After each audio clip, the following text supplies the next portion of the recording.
Hey Sarah, it's Wendy. I thought I'd take a couple minutes today to go over your assignment for Module 3. In this assignment, we challenged you to go to an interprofessional meeting and kind of take a look at the roles of the participants and see how your future role as a DMP could kind of fit in.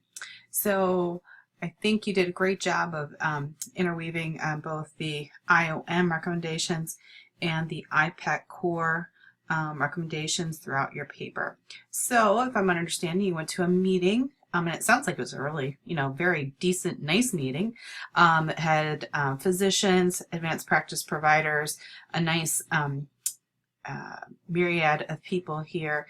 And it looks like they had a pretty narrow task here for this particular meeting. One thing that you picked up on right away is that you weren't particularly introduced, neither were the participants of the group. For me, that means that they probably meet on such a regular basis that they kind of skip the formality of introductions. I think that'd be really important if you had new faces coming to your meetings and you had no clue who the people are. That would have been nice if they would have said, "Who's you?" Right? I'm glad the physician introduced himself.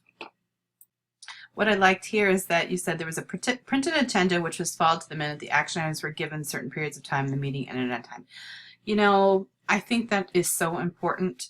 Our time is always valuable no matter what your role in, and there's nothing more frustrating than going to the world's longest meeting and with a wishy-washy agenda and nothing is accomplished. It's hard sometimes to follow an agenda though. They talk a lot about parking lot issues, meaning that something comes up that people think is really important, but really they don't have time during the meeting to discuss it. So people use the parking lot, say, this is a good idea, let's just come back to it at a different point. So I thought you did a good job talking about the differences between what was displayed in your text or the book, the 5 dysfunctions, in your meeting. And I'm kind of glad that you didn't see a lot of similarities there. That gives you hope that there are functional meetings.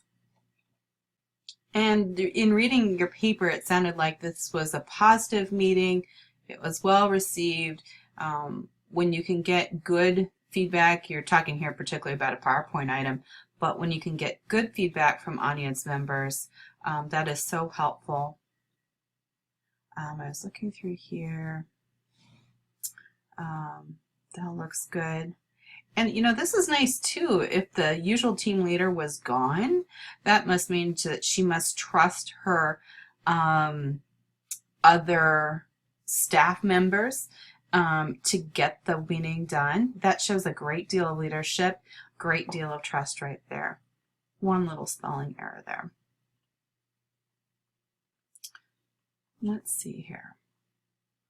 I think you really hit the nail on the head when you talked about your preparation. I see DMPs as being perfectly poised to bring their experiences because they have such a wide variety, everything from being a nurse and a mom and all these things. They bring so many different skill sets and attributes that lend themselves naturally to being a leader.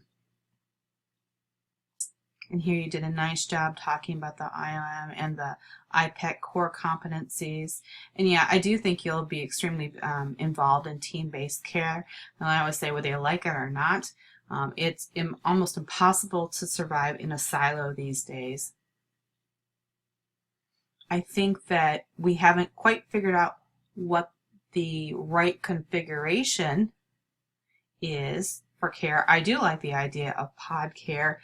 This lends itself naturally to team-based care because it's physically set up that way. So overall, I thought you did a really good job weaving the concepts from the book and your reading in your and the things that you learned in your meeting together. Your paper was well written. You supported your thoughts with direct quotes or concepts from the reading material and whatnot. And overall, your writing style is excellent. So good job, and I hope this was helpful for you.